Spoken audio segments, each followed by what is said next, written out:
Hi, my name is Linda Cirulli-Burton, and welcome to this channel named Above the Battleground ACIM. Above the Battleground is based on the teachings of a spiritual self-study path known as A Course in Miracles. I've been a student of A Course in Miracles since 1992 and recently have felt the desire to share insights and lessons that have impacted me from A Course in Miracles, with the intention that by sharing these insights will go deeper into me and hopefully that you will benefit as well.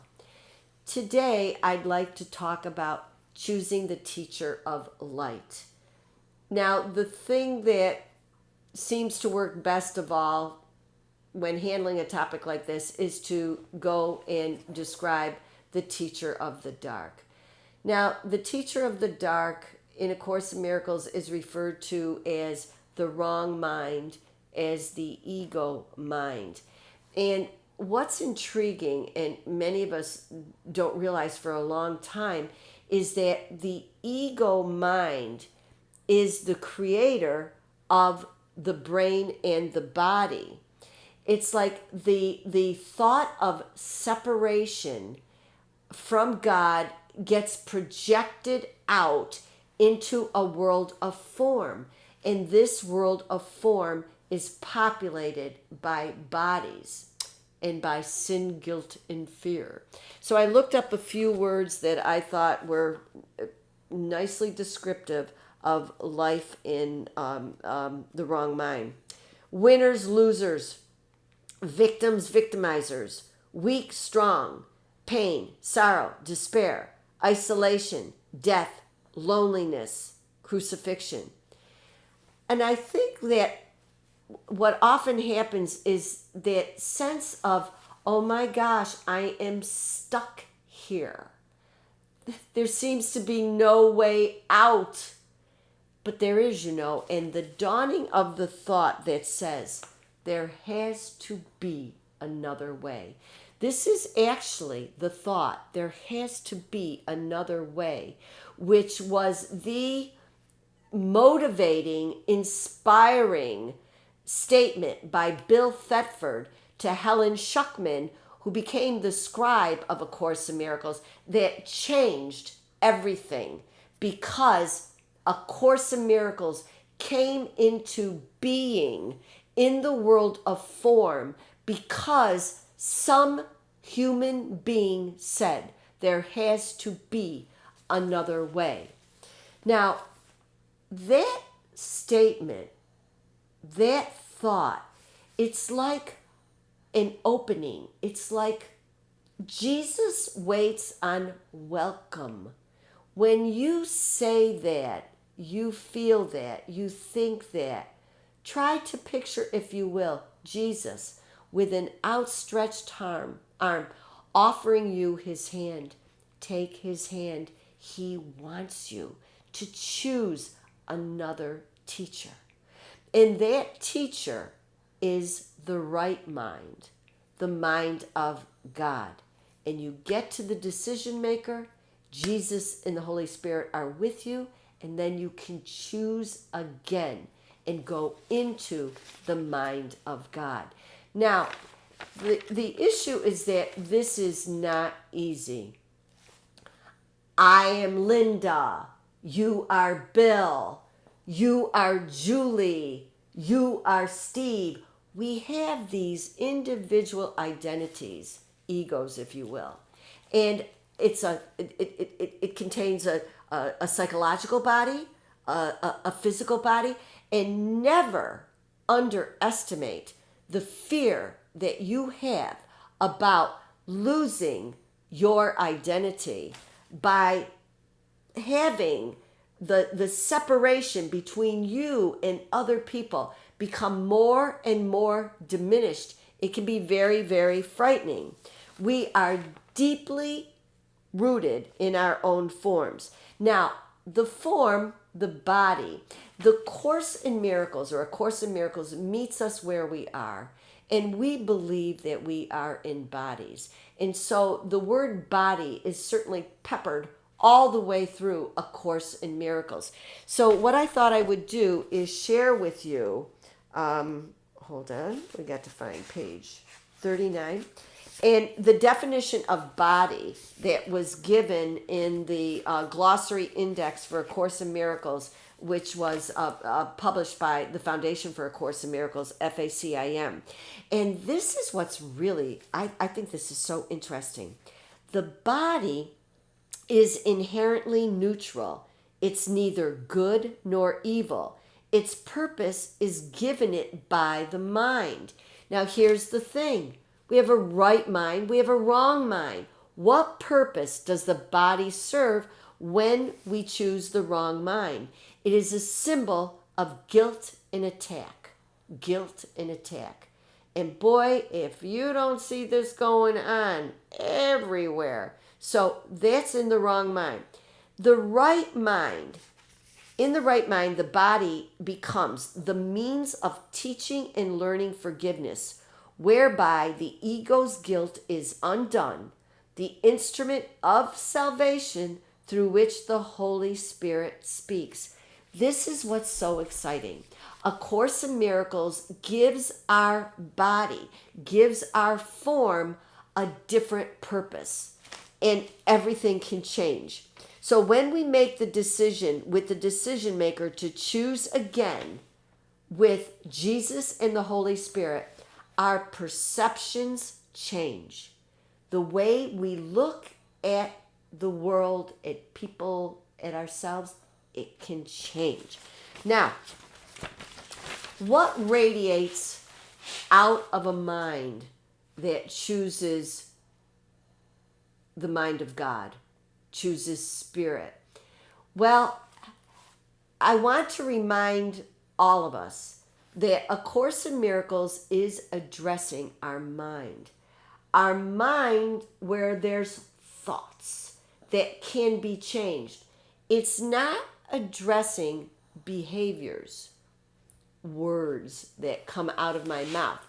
So what are some of the words that beautifully describe peace, shared concerns, oneness, a quietness of spirit, resurrection, serenity, strength, guidance, gentleness, love?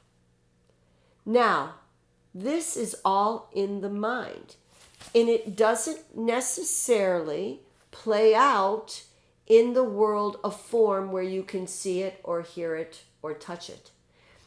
A couple of days ago, I was sitting in my favorite chair, and I was thinking about somebody that I didn't think I liked anymore. And I'm sitting in the chair and I'm cataloging some of the things that this person has said or done. And of course, I'm onto this now. I don't let this stuff go by. And I went, uh-oh, Linda. And so I decided to go up there to my decision maker and choose spirit, choose the mind of God, choose my right mind. And I started to think about this person in a different way. And I have to tell you, everything changed inside me. I felt more peaceful. I certainly felt happier. It was a gift, you know. But if you saw me, I was sitting there with my pug tucked next to me, which, by the way, if there's any snoring going on, she's right here. And there's something about this chair and something about her mother talking nonstop that just puts this child to sleep. But anyway, so I was sitting alone, and there is nothing visible that you could have seen if you were in that room, because it was just a change in thought. It doesn't mean that something wonderful wasn't happening. So in that case, you know, when we switch to the thoughts that we're thinking with the Holy Spirit, we have to trust that the Holy Spirit is taking our peace of mind, our serenity, our kindness, and our gentleness, and taking it, extending it, where it needs to go, radiating it where it needs to go. And sometimes you really can't see behavioral symbols, words that emanate from somebody who has chosen or is actively choosing to be in the mind of God. And that was what the main purpose of this video was. I wanted to share with you 3 individuals that I have been blessed to have in my life who have demonstrated more often than not that they are in the mind of God, that they are in their right mind. Now, I want to qualify this by saying that each of these 3 people are human beings like all of us. They fall into the wrong mind. They go right in there too. But I'll tell you, these 3 people, I've never seen, so fast do they scamper back to the right mind that it's a joy to see that too, let me say. So one of the ones I want to speak of is my friend Sherry. Sherry, I don't know, when you talk to people about Sherry, it's like everyone wants to be around her. They feel that she carries peace in the center of her being. And I've seen it play out numerous times. One of the times that I do want to share with you where it meant so much to me to observe it in action was when I took my husband out of hospice because he wanted to die at home. And I got him at home, and I, obviously I have no nursing capabilities, let me just say. And so I needed to find CNAs. I needed to find people who could take care of him. Now, I had an open door policy. I am the firstborn of 7 children, and my husband had three sisters. He was the only boy in his family, and we had friends that would just come in and out of the house over the last week of Jim's life, and he couldn't talk, but they would sit around him and they would talk to him, and it really was beautiful. In retrospect, or I shouldn't even say in retrospect, because while it was going on, I was very aware that it was the presence of my friend Sherry that made such a difference to the quality of what was going on in my home. Let me explain. Sherry is a nurse practitioner, and she had told me that she wanted to be with me and Jim at the end.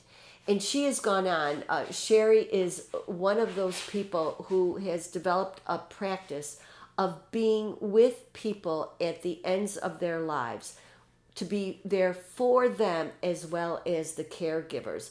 So, I mean, the light in Sherry is absolutely profound.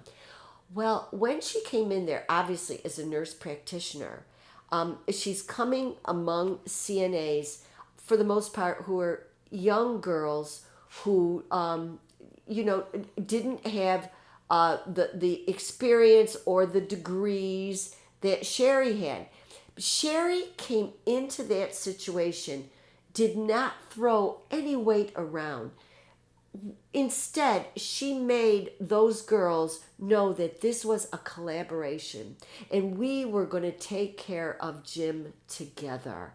And she never stopped valuing the other girls that were working with Jim and with me. She instead became the kindest of all teammates that you could ever want in your life.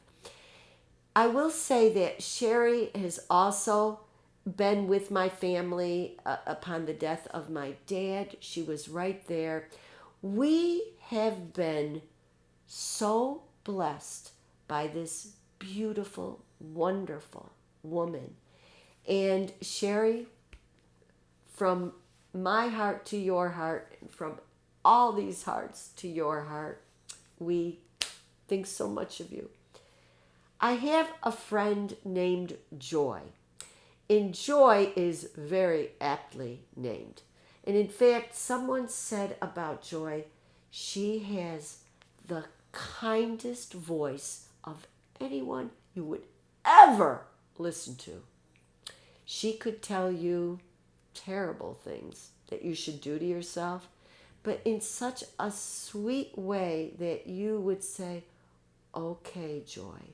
Now, I have said to many people that Joy, I used to think that I could take my hand and turn my body, go right through Joy, that there was nothing there but just this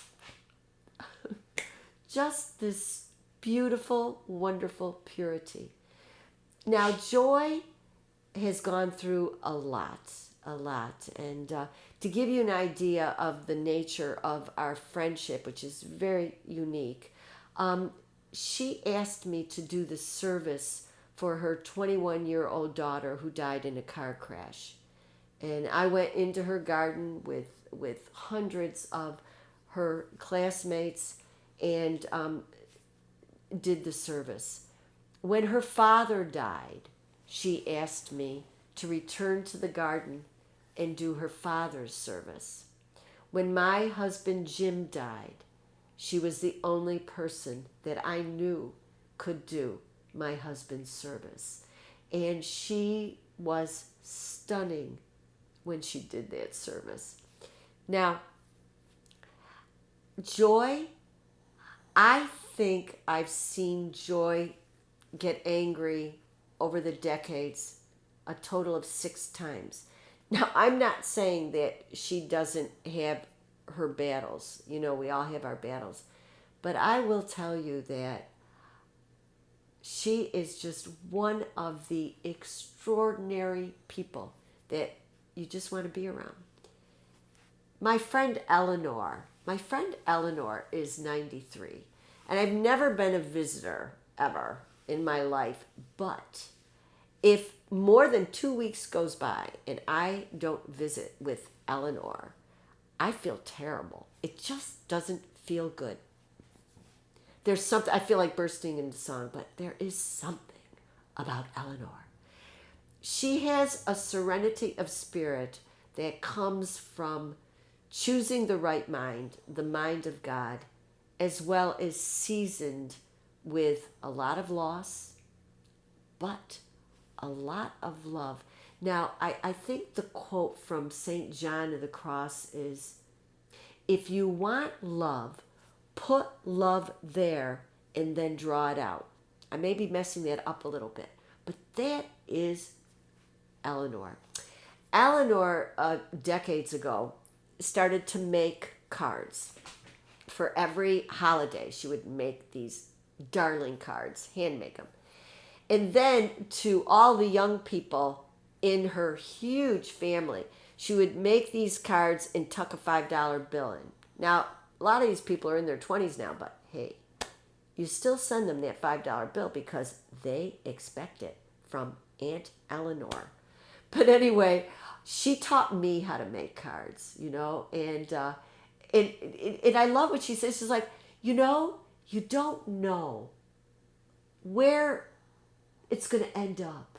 You know, this $5, this, you know, packaging of these love cards. And she just sends them out. Now, I'm going to tell you, I think that lady sends out over 90. But not all with $5 bills. Those are just for those special nieces and nephews that get them. But anyway, so I started to do it, you know.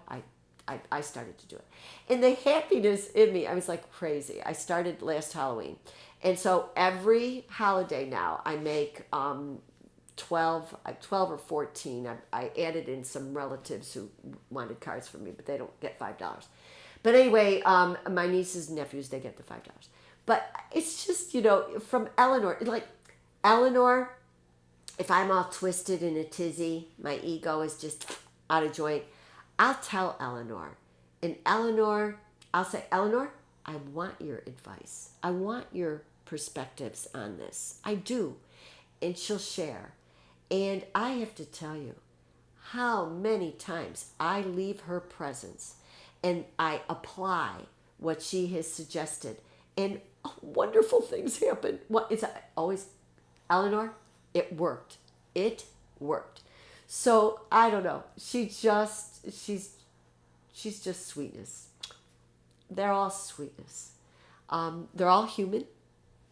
They fall down into the ego mind, but they scamper back into the right mind. And let me say that being around them is like the greatest teaching, because when I'm with them, I know that I can choose the right mind, the mind of God, the mind of spirit. I can do it too, much more often than I have been, because I'm learning it from them. So thank you so much for being with me today. And remember, do the best you can to choose the teacher of the light, because things happen. Thank you.